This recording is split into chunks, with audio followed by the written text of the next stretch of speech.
Hey guys, welcome back to Release the Craftin. Priscilla here with another episode of Storycraft. And I'm gonna tell you guys a story while I do a craft.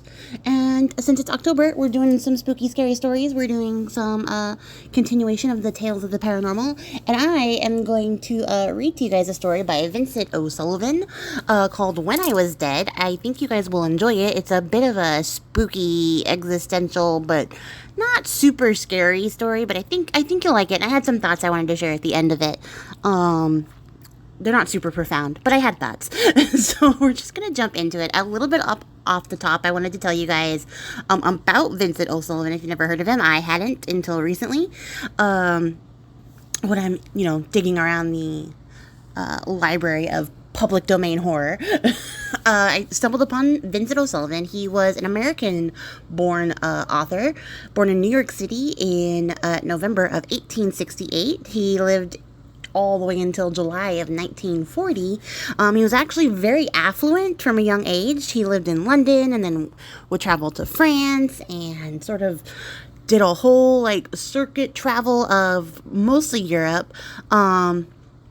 Everything seemed to be going great until around 1909 when he lost all of his money because his brother made a really stupid gamble in something called the New York Coffee Exchange, which I'm going to guess is like the New York Stock Exchange. But now I need to do more research into that because I didn't know that there was a coffee exchange. I know coffee gets traded, but I didn't realize it had a formal place to be traded. So that's very interesting to me on its own. But unfortunately for Vincent, it ruined their entire family, and he spent the rest of his life poor, which is relatable. A lot of his work tended to be a little bit macabre, a little bit morbid, but also had a tinge of that affluent, sort of high society lifestyle, which, of course he was very familiar with until he wasn't.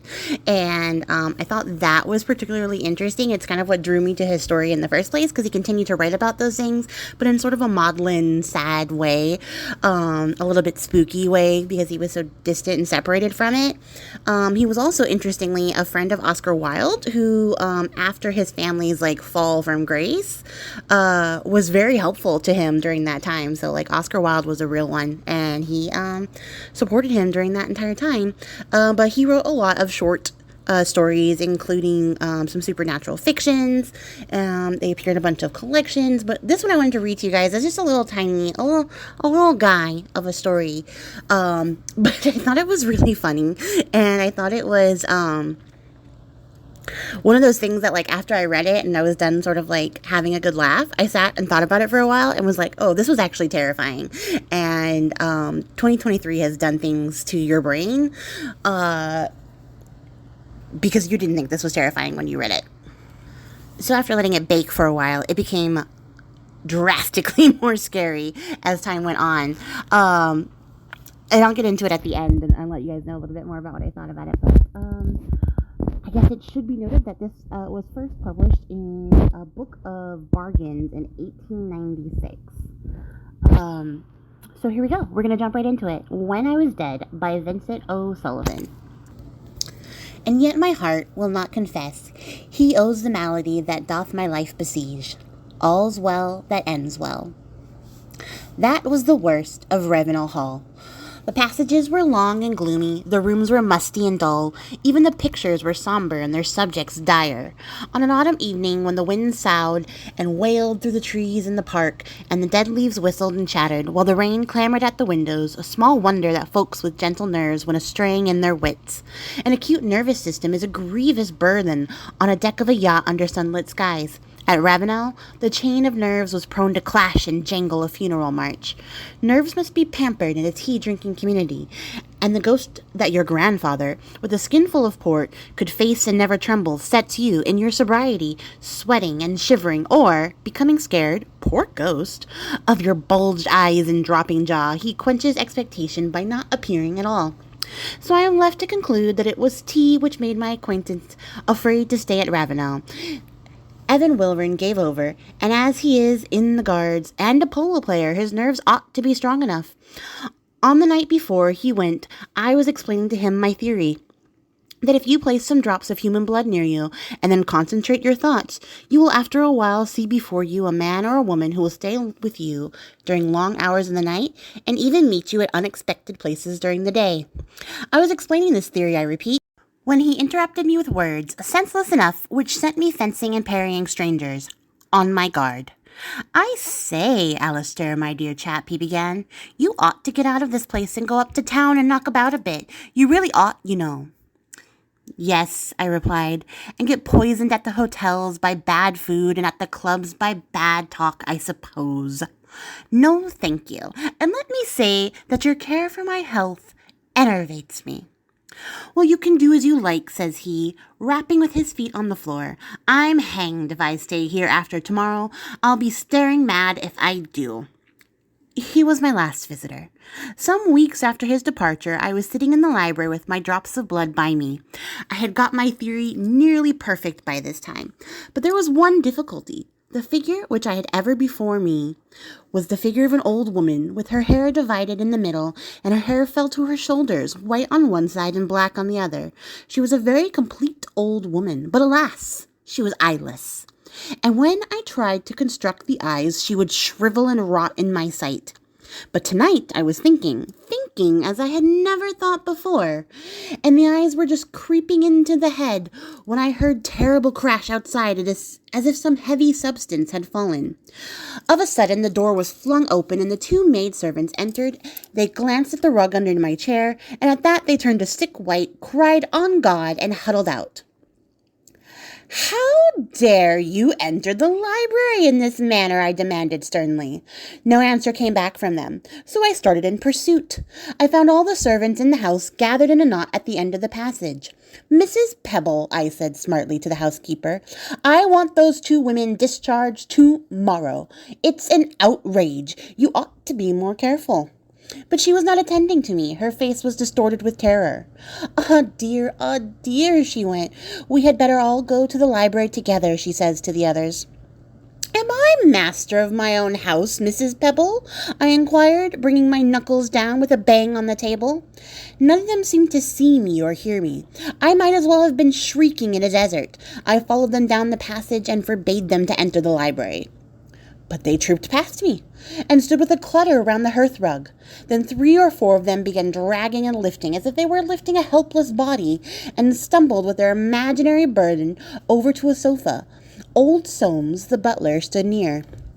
"Poor young gentleman," he said with a sob. "I've knowed him since he was a baby, and to think of him being dead like this, and so young too." I crossed the room. "What's all this, Soames?" I cried, shaking him roughly by the shoulders. "I'm not dead. I'm here. As he did not stir, I got a little scared. "Soames, old friend," I called. "Don't you know me? Don't you know the little boy you used to play with? Say I'm not dead, Soames. Please, Soames. Soames." He stooped down and kissed the sofa. "I think one of the men ought to ride over to the village for the doctor, Mr. Soames," said Mrs. Pebble, and he shuffled out to give the order.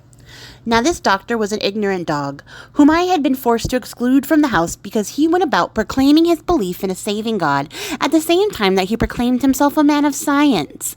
He, I was resolved, should never cross my threshold, and I followed Mrs. Pebble through the house, screaming out prohibition, but I did not even catch a groan from her, not a nod of her head nor a cast of the eye to show that she had heard.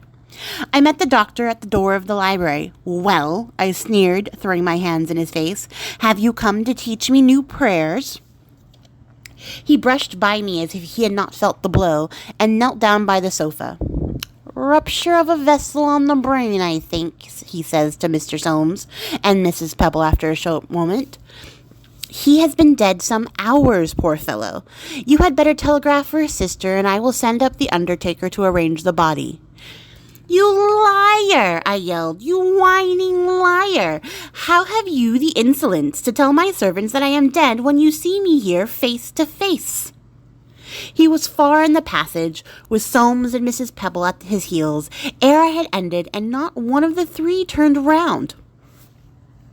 All that night I sat in the library. Strangely enough, I had no wish to sleep, nor during that time that followed had I any craving to eat. In the morning the men came, and although I ordered them out, they proceeded to minister about something I could not see. So all day I stayed in the library or wandered about the house, and at night the men came again, bringing with them a coffin. Then in my humor, thinking it shame that so fine a coffin should be empty, I lay the night in it and slept a soft, dreamless sleep. The softest sleep I have ever slept. And when the men came the next day I rested still, and the undertaker shaved me. A strange valet. On the evening after that, I was coming downstairs when I noted some luggage in the hall, and so learned that my sister had arrived.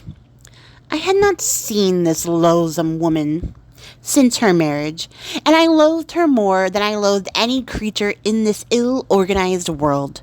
She was very beautiful, I think, tall and dark and straight as a ramrod, and she had an unruly passion for scandal and dress. I suppose the reason I disliked her so intensely was that she had a habit of making one aware of her presence when she was several yards off. At 9:30, my sister came down to the library in a very charming wrap, and I soon found that she was as insensible to my presence as the others. I trembled with rage to see her kneel down by the coffin, my coffin. But when she bent over to kiss the pillow, I threw away control. A knife which had been used to cut string was lying upon a table. I seized it and drove it into her neck. She fled from the room screaming. "Come, come," she cried, her voice quivering with anguish. "The corpse is bleeding from the nose." Then I cursed her. On the evening of the third day, there was a heavy fall of snow. About 11 I observed the house was filled with blacks and mutes and folks of the county who came for the obsequies. I went into the library and sat still and waited. Soon came the men, and they closed the lid of the coffin and bore it out on their shoulders, and yet I sat, feeling rather sadly that something of mine had been taken away. I could not quite think what. For half an hour, perhaps, dreaming, and then I glided to the hall door. There was no trace left of the funeral, but after a while I sighted a black thread winding slowly across the white plain. "I'm not dead," I moaned, and rubbed my face in the pure snow, and tossed it on my neck and hair. "Sweet God, I am not dead." And that, my friends, is the end of the story. So like I said, this was a very short story, short and sweet, and I could not resist hamming it up. I really wanted to go more ham, and I decided not to because your poor eardrums would not be able to bear the burden. But this, main character is so freaking whiny. And he's so petulant and just so absolutely detached from all reality that he can't even accept the reality of his death. He died suddenly, tragically, instantly, and doesn't even know it, isn't even aware of it. And I think what's really stood out to me about this, and what actually struck me as a horror afterwards, was that he dies and he can't see his body. So the entire time he thinks everyone is lying and making it up, and when they're attending to the body and making the arrangements for the funeral, he can't see it. And so he just continues to act like everyone is gaslighting him, but in the most petulant, childish way possible. And I thought it was hilarious when I read it, but then I started thinking about the reality of how that would feel if you suddenly died and then you didn't know that you were dead because you couldn't see your body, and how long it would take to come to terms with that being the fact because you don't get to see yourself. And it was at that point that I was like, you know what, this was actually a much better story than I initially believed it was. Because, at first I thought it was just a little bit goofy how the narrator, Alistair, carries on. But the way that this sat with me made me go, you know what, I'm going to read this story on my channel because I think that this says a lot just about the nature of accepting your death afterwards. If you are the kind of person who believes in life after death, it's just sort of sad to think about the process of spirits as they have to move on and transition, and part of that is accepting it. And even at the end, when he watches his entire funeral be conducted, he can't accept that he has died. And I guess the more absurd fact of this is that he died trying to see ghosts. He may have given himself the aneurysm by trying to squint at little tiny drops of blood super hard in order to see ghosts.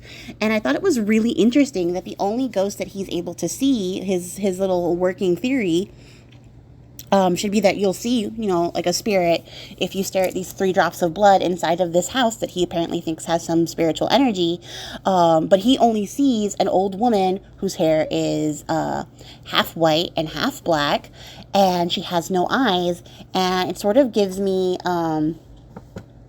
like relations to like the Kaliak and to hell in Norse mythology, and even the fates of Greek mythology, the gray, I don't know how you say it, but the ones who share the eyeball, like they're older women who share one eyeball, but otherwise they're eyeless and toothless, and they have one tooth that they share between them. Those ones, the gray ladies.